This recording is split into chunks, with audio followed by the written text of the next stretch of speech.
I'll say this, it was one heck of a football game. Always is when you play them. That's a very quality opponent. Debo's done a great job with them. They got a great team. They competed very well. They made one more play than we did in the game. But I'm very proud of our kids. It's not a moral victory, but I ask our guys to get better today, take steps, learn how to compete, keep a psychological disposition to overcome, just keep playing.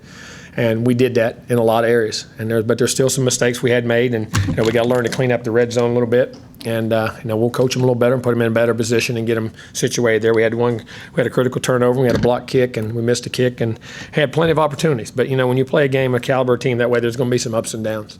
But there's a lot of fight in this team. There's a lot of competitiveness, and you also see there's a lot of very good young players. There's some guys in this team who can make plays that I'm very proud of that can get into that situation. And offensively, defensively, special teams, our guys kept rising up, making hits. We were physical in the game. That was a physical football team we played. I mean, we didn't back down, and they ran, and it was hard running, hard sledding on both sides. I think they had 115, we had 71. But, we made plays, made explosive plays on offense. Our playmakers made plays down the field. Kellen made plays with his legs and his arm. And, we're tight end, back, receivers, all made plays with some great young skill guys. Defense, we had some great efforts. They hit some third and longs that were critical in the first half.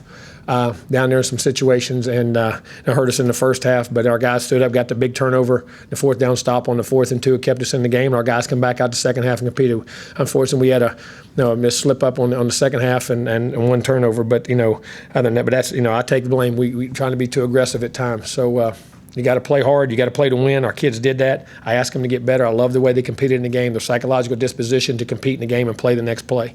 We'll get better. We'll line up on Monday, and I think you see the chance in the team that we can have, and I think they do too. And we got to build on this and not let this be a negative. It hurts, there's no doubt, because you see how close you were to playing with the number 2 team in the country, and we're right there playing with them. But at the same time, we need to get over. We'll learn that. We'll learn to get over that hump, and then we'll learn to be that team and move on. But I'm very proud of them, and we got some work to do. Thank you. To the right side, Gabe.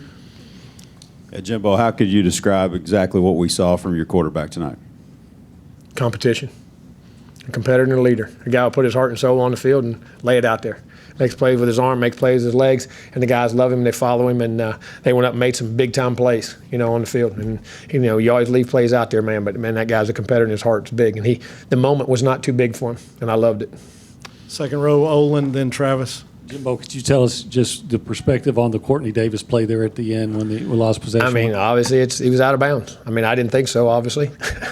And when you come out, and that's a tough call to make, in my opinion. That should be called from upstairs, and to make that call in the original part, because I thought it went around. But at the same time, listen, guys, that's calls. I mean, we can't whine over calls. That happens. That's ball, man. They called it. It wasn't there. We had to line up and go again. What I love, we got to out and got a 3 and out, got to stop, lined up, went back down, scored another touchdown. Had a chance for a 2-point play, and didn't get it in. And but from that perspective, it is what it is. And I don't think guys do it on purpose. That's part of the game. That's the ups and downs of the game. You got to take them. Right front, Travis. Coach, how important was it tonight and moving forward for Kellen to have such a variety of wide receiving options that can make big plays? So it does, because it makes people so you can't double certain guys, and we got the ability. What I loved about him tonight, his decision making, not only his scrambling, but he was reading coverage and going to second, third, and fourth receivers on the backside of calls once we had things, and he was reading coverage well, got in the groove, played well. And even, like I say, even we weren't moving the ball in the first half at time. We started off good and we hit those laws.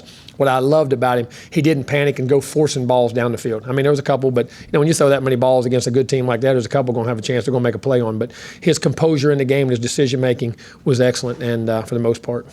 To the left side, Mark, and then Ben.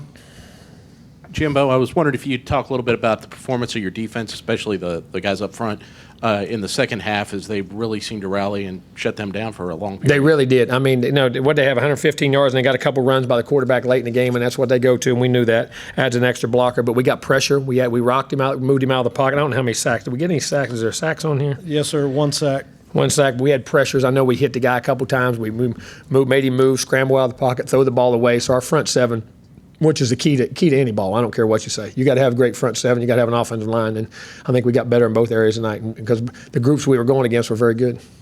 Right side, Ben. Clemson could have pulled away at various points throughout. I'm sorry. It looked like Clemson was on the verge of pulling away and putting y'all away at various points of the game. Why were y'all able to hang until the end? Because they loved and competed. They played the next play. They didn't worry about the scoreboard. Didn't worry about the swing. Didn't worry about momentum. Controlled. Played the next play. and did what they could do, and that's what we ask them. And that's the way you have to play at a high level. You don't worry about those things. You control the next play. That's all you can control. And they stayed in the moment, and they competed their tails off, and that's what I'm proud of. There was a lot of heart and guts in that team. To the left, Zach, and then Kirk, second row. Jimbo, talking about the heart that your team showed tonight, is there anything they showed you that you didn't know beforehand? Anything that you found out? Not that I didn't know. Maybe something they didn't know. Second row, I've Kirk. been seeing it coming. I really do. I've been watching these guys get better, and I think there's a lot of growth in these kids. There's some phenomenal kids in that locker room, phenomenal people, competitors who care, and they're learning how to play together and be a team. Second row, Kirk. Jimbo, does the team have to prove to itself it can compete on this level, and did it do that? And Every time. And Yes. how much street cred did you get? Each person, like you in your job, anybody in any job, you have to prove to yourself you can do your job. You have to. There's a point in it you look up and you say, you know something, I can do this. I don't care what you're doing. I don't care what your profession is. I don't care what it is. You know you're good at it, and you have a chance to have a career at it. And I think these guys did that. And then you got to learn how to do it as a team. That's the harder part. You do it as an individual, then you learn how to do it as a team, and the guys affect the guys around them. That's what I'm like. I'm starting to see leadership in guys who are affecting guys around them, pulling them with them in the right direction. And that's the thing that's encouraging me right now. And we got to continue to build on and grow on. Coach to the very back, behind the lights, Daryl, then Olin.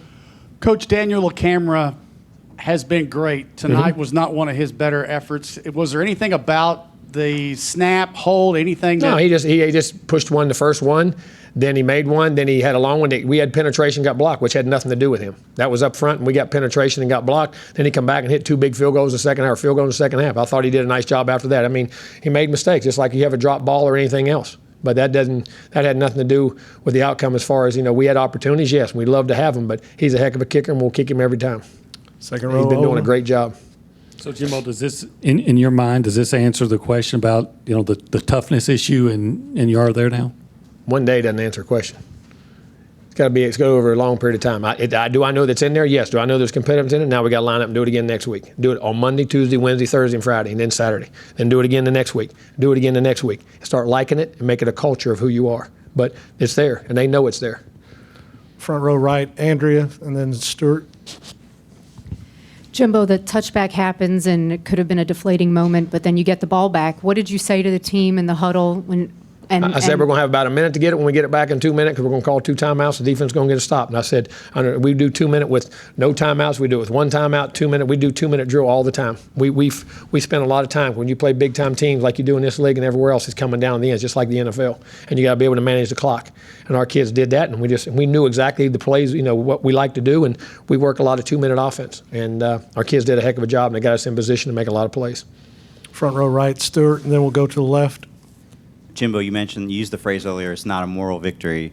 Should your guys take pride in taking the number 2 team in the country to the last play? Take pride in how you competed in the game. Doesn't matter it's the number 2 team in the country. It matters how you played in the game and how you competed in the game and the toughness, effort, discipline, pride, and grit in which you played with. That's what you take from it. And that's where you take the next step and you grow. Now you take it and move on from there and keep doing it at a better pace and a more consistent pace. To the left, and then Travis. Jimbo, could you take us back to that moment where the touchback happens? It would have been an easy time for it to be a letdown, for guys to quit. What happened in that huddle, and why were they able to come out? There was so time on the motivated? clock. That's simple. There's time on the clock. Travis. Coach Kendrick Rogers had a big game and came up with some really acrobatic plays. Is that something you've seen from him in practice? And Been playing his tail off. Last week he had a good camp. And he got a little log, got a little tired, didn't come back the last week and a half. So I said it coming in. He's going to be a good player. Going to be a chance to have some big time potential with his size and athleticism and strength. And he's been playing that way in practice. Second row, Ben. Jimbo, as you were walking off, the crowd was chanting your name even after a loss. What are your thoughts on that? Hey, that's great. And I love the competition. I'd rather than be chanting my name after a win. But like I say, chanting is one thing. That's great. And I love the passion of the people here. And it just disappoints me that, I couldn't make a call to help them win the game. I got to do a better job. All right. Anything else? All right. We'll get the players too. Thanks.